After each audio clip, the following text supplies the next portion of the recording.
no es el cuánto cuesta, es el cómo hacemos para pagar en este caso. Nos vamos del cuánto cuesta al cómo hacemos para pagar. Podríamos implementar ese segmento. ¿Qué te parece? ¿Cómo hacemos para pagar, no? Podría. Sí, sobre todo con el problema que hay, sí, porque hay un informe de la consultora analítica donde marca que 5,3 millones de personas están en mora tardía, es decir, que deben dinero de hace 3 meses o más. Uh-huh. Vamos a hablar con quien hizo el estudio. Así es, Ricardo Delgado, director de Analítica, está con nosotros en este vuelo de regreso. Ricardo, muy buenas tardes. Aquí Santiago Pondesica y Gisela Larsen, te saludamos. ¿Cómo estás? ¿Qué tal? Buenas tardes. Muy buenas tardes. Bueno, gracias. Pensábamos en esto, en cómo hacemos para pagar, teniendo en cuenta también que hay, digamos, se suman otras cuestiones como la que están ocurriendo, que tiene que ver con la baja en la construcción, bueno, otros datos, digo que nada estaría colaborando para poder ponerse al día con algo de los que ya fueron endeudados. Ricardo, contanos un poquito de qué se trató este estudio para aquellas personas que no están enteradas. Bueno, este es un estudio que venimos haciendo en Analítica ya desde comienzos de año, porque empezábamos a ver que este problema de la morosidad, no solo en bancos, sino también en fintech y en otros efectores de crédito, otros dadores de crédito, se estaba agudizando, ¿no? Sobre todo, digamos, en los meses de verano, eso se empezó a ser más marcado. Y bueno, con información pública, básicamente del Banco Central, pero también con otras fuentes, elaboramos esto todos los meses, y lo que estamos viendo es esto, que hoy la Argentina tiene, entre su población adulta, 20 millones de deudores en el sistema formal de crédito, en sus distintas modalidades, de las cuales, como bien decía Santiago antes, 5.3 millones están en una mora compleja, una mora de más de 90 días, de 90 o más días, lo que, digamos, habla de la magnitud del problema, ¿no? Un 28% casi de los deudores del sistema como un todo tiene problemas de pago. Y esto se agudiza, te diría Gisela, en los jóvenes. Los jóvenes llega casi al 40%, y en algunas regiones del país, el norte en particular, provincias como San Juan, como Catamarca, como La Rioja, en los jóvenes ya llega casi al 47%. Con lo cual hay una realidad ahí que hay que empezar me parece, a atender, por lo menos digamos, a conocer, porque, bueno, va a ser muy difícil recuperar velocidad de consumo. Estos datos que se conocieron ayer de la construcción, de la industria, muestran que hay una demanda muy fría y que esto forma parte de las piedras en el camino, yo diría grandes piedras en el camino que hay que remover para volver a recuperar capacidad de consumo, ¿no? Ricardo, el problema es, para ti con la experiencia que tenés, que la gente tomó deuda porque su ingreso se redujo, porque aumentaron los productos, porque la gente usó las tarjetas de crédito, por ejemplo, hasta para comprar alimentos. Santiago, yo te diría que sí, que este es básicamente si uno tiene que simplificar el problema de la morosidad tardía hoy en la Argentina, es básicamente porque el ingreso disponible de las familias se redujo. Y se redujo por varios factores. Uno, porque, bueno, los salarios no han acompañado el avance de los precios, salvo algunos periodos de estos 2 últimos años.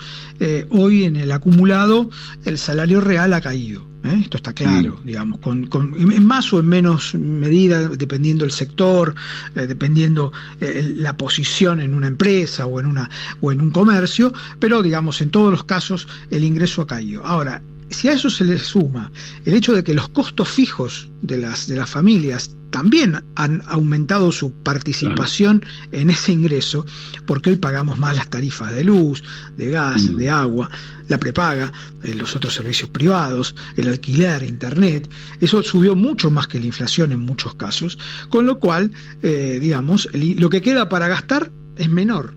es menos.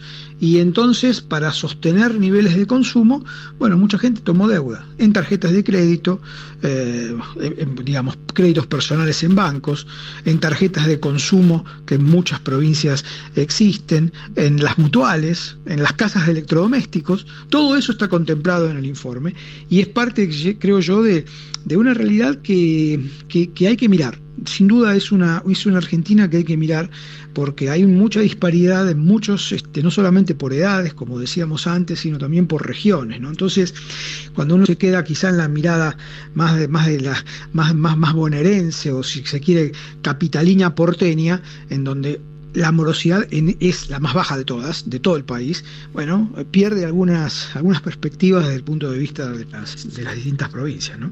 Ricardo, este informe es, como dijiste, con datos del Banco Central. ¿Qué conoces o qué se puede decir de los que están fuera del sistema? Tanto la gente que no tiene ingresos en blanco, como estas casas prestamistas que están fuera del sistema, que también la gente se está endeudando a unos intereses imposibles de pagar. Sí, bueno, esa situación es todavía peor, porque además allí las tasas de interés son mucho más altas. Con lo cual, la situación, asumo, no hay datos oficiales al respecto, no se contabiliza, es como toda esa economía informal que uno imagina, pero que no puede precisar. Pero evidentemente si los deudores en bancos o en fintech tienen estos problemas, imagino aquellos que toman el crédito de manera informal, ¿no? Te quería preguntar, estamos hablando con Ricardo Delgado, director de Analítica, que es precisamente quienes llevaron adelante este estudio que dio como resultado que la economía argentina está caminando a 2 velocidades y quería tomar esto puntualmente para remarcarlo en un ratito. Pero vos dijiste que el problema del endeudamiento estaba siendo mayormente entre los jóvenes. Definime jóvenes. Hasta 30 años, de 18 a 30 años. Muy jóvenes. Sí, claro, ese es el segmento etario de lo que se considera joven dentro del mundo financiero. Ahí hay algunas cuestiones, ¿no? A ver, yo tengo dos hipótesis. Además de las cuestiones generales de ingreso, en los jóvenes el desempleo es mayor. O sea, la posibilidad de acceder a un empleo es más difícil. Eso pasa en el mundo, no solo en la Argentina, porque hay menos experiencia, porque es más difícil, en todo el mundo el mercado laboral se hace más difícil para el acceso a los jóvenes, obviamente con los salarios son más bajos, y además yo agrego acá, a modo de hipótesis, dos cuestiones que me parece que también hay que poner el foco y de las cuales yo no soy especialista. Una es, a mi juicio, el uso un tanto irresponsable de algunos influencers financieros en las redes sociales, que le hacen creer a los jóvenes que pueden ser millonarios en una semana, y que, bueno, quizá muchos de ellos siguen consejos alocados y eventualmente toman préstamos. Sí. ¿Se entiende? Y eso es casi como una cuestión de compulsión. Sí. Sí. Uno, digamos, yo no, esto lo estoy planteando a modo de hipótesis, no lo sé, y tiene que ver con la falta de educación financiera, que esto sí es un tema que me parece que es bastante claro, ¿no? Se les enseña muy poco a los chicos en el colegio, por ejemplo, sobre finanzas. En realidad no se les enseña prácticamente. Algunos tendrán economía, pero economía mirada desde una otro lugar. Más, totalmente. Desde otro lugar, pero no de los rudimentos de las finanzas personales. Pero comenzando porque quienes dan la materia ni siquiera saben cómo administrar su dinero. Claro. Exactamente. O sea, ya ahí partimos desde menos 10. Insisto, digamos. Soy un modesto economista y no conozco de estas cuestiones educativas. Pero me parece que puedo opinar como soy una modesta madre, digamos, que ve. No, y me imagino. Que yo lo soy también. Claro, que ve los temas que dan en el colegio o cómo están llevados adelante y nunca están encarados desde ese lado. Ahora, me quiero detener en algo que vos dijiste, porque en esta edad que estás nombrando, 18, 30, de 18 a 30 vamos a suponer, también lo que nosotros vemos es que cambió el modo de consumo. a los 18 años míos, voy a decir, Sí. a mis 18 Sí. años, a ninguno, primero, no teníamos una tarjeta de crédito. Por supuesto Hoy que no. todos tienen una tarjeta de crédito disponible. Por supuesto. Punto 1. 2. A ninguno de nosotros se nos ocurría ni siquiera sacar fiado en el No. almacén de la esquina, Ujú. ¿no? Ajá. Salvo que hubiese sido una costumbre, que había casas que las tenían, eso sí pagaban mensualmente, pero por ejemplo, en mi casa ni se nos ocurría sacar fiado. No. Ahora, cambió el hábito de consumo. Sí. El problema es que cambió el hábito de consumo sin poder responder. Claro, exactamente. Bueno, y el otro tema que me parece, a modo también de hipótesis, no puedo precisar que esta sea la razón de por qué en los jóvenes este problema es mayor, está el tema del juego online. Sí. Tremendo. El tema de apuestas, el tema de y ahora con el mundial, ahí hay un mundo que me parece que no hay demasiado control financiero en ese sentido, ¿no? Entonces hoy es muy fácil apostar con un celular, a ver quién gana un partido, cuántos goles hace Messi o cuántas pelotas en el travesaño pega De Paul. ¿Se entiende lo que quiero decir? Sí. Y eso es dinero, y muchos quizá se endeuden para justamente pagar ese, y bueno, después esas deudas no se pueden honrar. Ahora, Entonces, sí. no, Ricardo, te quería dar un dato. El otro día veía un influencer que enseñaba cómo pagar el crédito con otra fintech. Y así refinanciar. Bueno. Pero me pasan un dato y te quiero preguntar, ¿qué tendrían que hacer los bancos con la gente, con las tarjetas, ¿no? Porque de cada 3 personas que refinancian, una cae en default. Uno no puede pagar. Claro, exactamente. Bueno, a ver, en los bancos la situación de la morosidad es relativamente más baja de las personas. Es alta, pero de todos los segmentos es la más baja. Y asumo, esos datos los tenemos, pero no los hemos, terminado de procesar, que los jóvenes con deudas bancarias deben tener también menos morosidad que el promedio de los jóvenes en las otras modalidades, como son las fintech, por ejemplo. En la fintech, las dos más grandes, no voy a dar el nombre, pero todos sabemos, tienen niveles de morosidad de casi el 40% en total, y los jóvenes mucho más. Y ni que hablar aquellos dadores de crédito a sola firma que pululan por todos, donde uno camina por el centro o por las estaciones de tren y demás. Existen todo el tiempo. Los que van a sola firma con un DNI, eventualmente quizá un recibo. Sola firma, recibo. Claro, entonces, bueno, eso que está contabilizado, bueno, y ahí hay niveles de morosidad tremendos. Y Ricardo, en el último mes el gobierno emitió como noticia casi rimbombante que había disponibilidad de créditos para saldar esas deudas. Tenés Bueno, ahora vamos ahí. Dos cuestiones. Una, el Banco Nación es el principal banco del país, lanzó una línea de crédito para refinanciar este tipo de deudas para sus clientes y también para los que no son clientes. Para los clientes la tasa es del 65%, una tasa bastante elevada, el doble de la inflación, y para los no clientes una tasa casi del 120%. Entonces, parece difícil, ¿no? Es el Banco Nación, principal banco del sistema. Yo sé que hay otros bancos, sobre todo bancos de provincia, bancos provinciales, oficiales, públicos, que están haciendo lo mismo.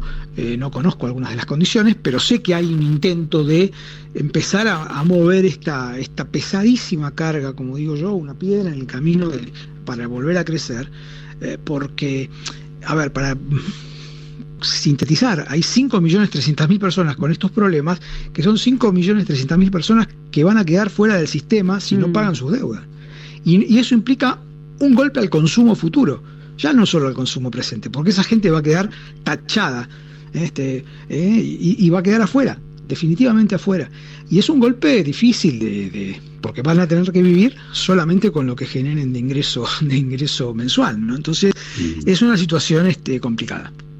Ricardo, leí algo que habías dicho en una entrevista interesante. Uh-huh.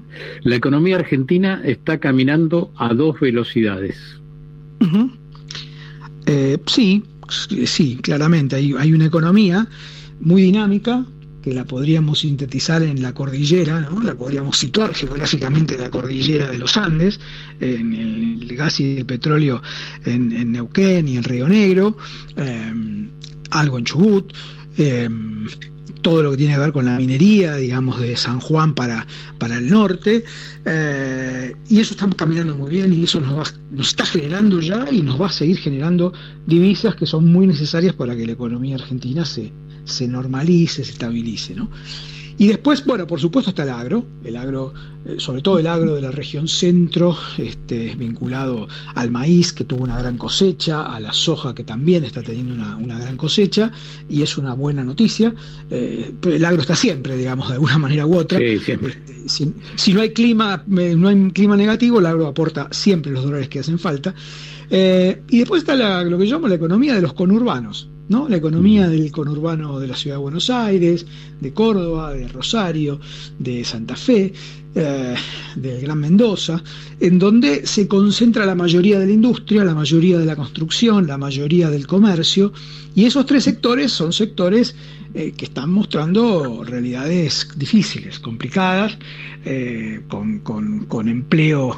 Son sectores además que aportan el 40% del empleo total a la Argentina, ¿no? Y la mitad de la recaudación de impuestos. Entonces ahí hay una dicotomía que forma parte de esto que veníamos hablando, ¿no? Esto de la morosidad es un correlato de estos sectores que no están con dinamismo, y que bueno, que ayer conocimos estos datos muy malos del mes de abril, ¿no?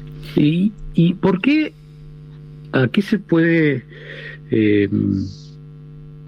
por qué el costo en dólares de la construcción subió tanto en la Argentina? Bueno, el costo de la construcción, Santiago, subió casi 80% desde que asumió este gobierno. Eso que hace que sea muy difícil, por ejemplo, construir para una vivienda, porque el precio promedio no se recuperó. Entonces, por eso tampoco hay viviendas para sectores medios, por ejemplo, y porque además no hay crédito hipotecario, ¿no? Por supuesto. O no hay crédito hipotecario digamos, es muy exigente justamente por la pérdida de ingresos poder sacar un crédito hipotecario. Además, más jóvenes con estos problemas que estamos marcando todavía más tienen esa dificultad, ¿no? Ahí me parece que tiene que ver, mi respuesta fácil es porque el dólar está muy barato. Y esto es feo decirlo, pero es así. Al gobierno no le gusta que uno diga estas cosas, pero tenemos que asumir que este tipo de cambio hace inviable algunas actividades, inviables. Es muy difícil construir así, es muy difícil producir, porque ese costo de la construcción también es el costo en dólares del salario de una pyme. Exacto. En alguno de estos conurbanos. Entonces, y que esa pyme compite con importaciones o quiere exportar y no puede porque no le dan los números, ¿no? Entonces, en dólares quiero decir. Entonces, digamos, me parece que hay que empezar yo entiendo que ningún gobierno quiere usar el dólar como herramienta para sostener algún tipo de actividad económica, sino que quieren básicamente usar el dólar para que baje la inflación. Y ese, es parte del incentivo natural que tienen los gobiernos. No solo sino muchos de los que tengo memoria, los que hemos tenido, los que han podido hacerlo, otros ni siquiera tenían dólares para eso, ¿no? Ahora, me parece que tenemos que empezar a encontrar algunos equilibrios, sobre todo porque ahora se han hecho muchas cosas bien, se han normalizado algunas variables centrales de la economía argentina, el equilibrio fiscal llegó para quedarse y ojalá que así sea y que la política lo entienda, el orden monetario, en fin, tenemos más reservas, el Banco Central compra reservas, me parece que ahora hay un poquito más de espalda como para empezar a jugar en el margen con estos instrumentos como la política cambiaria para ayudar a algunos sectores a que tengan una transición un poco más suave, ¿no? Creo que ese es el gran punto. Ricardo Delgado, te quiero dar un dato, seguramente lo tenés. La semana pasada charlamos con Gisela, con la presidenta del Colegio de Escribanos, y nos contó que comparando abril con abril del año 25-26, se habían vendido la misma cantidad de metros de departamentos, ¿no? O de casas. Pero el año pasado, el 40%, 38%, casi llegando al 40%, eran créditos hipotecarios. Pero este año era colchón, temiendo qué va a pasar el año que viene. Claro, exactamente. La gente está muy reacia a tomar deuda, que además en este caso es deuda larga, ¿no? La deuda hipotecaria es esa deuda de 10, 15, 20 años, ¿no? Entonces, es un dato, definitivamente, sí, es un dato. Y además creo que hay un problema de ingreso, además, ¿no? Se hace muy difícil porque digamos, la relación cuota-ingreso a mucha gente no le da. Esto es un tema también viejo, forma parte de los temas estructurales de la Argentina, para eso tiene que bajar la inflación, pasar tiempo y mejorar los ingresos. Ahora, si eso es así, me parece que va a ser muy difícil que este tipo de créditos se empiecen a mover, y esos son los créditos que hacen digamos, al crecimiento, al desarrollo, ¿no? Finalmente. Te queremos agradecer muchísimo, Ricardo, por haber estado con nosotros en esta tarde. Un placer. Ha sido un placer. Muchas gracias. Muchas gracias.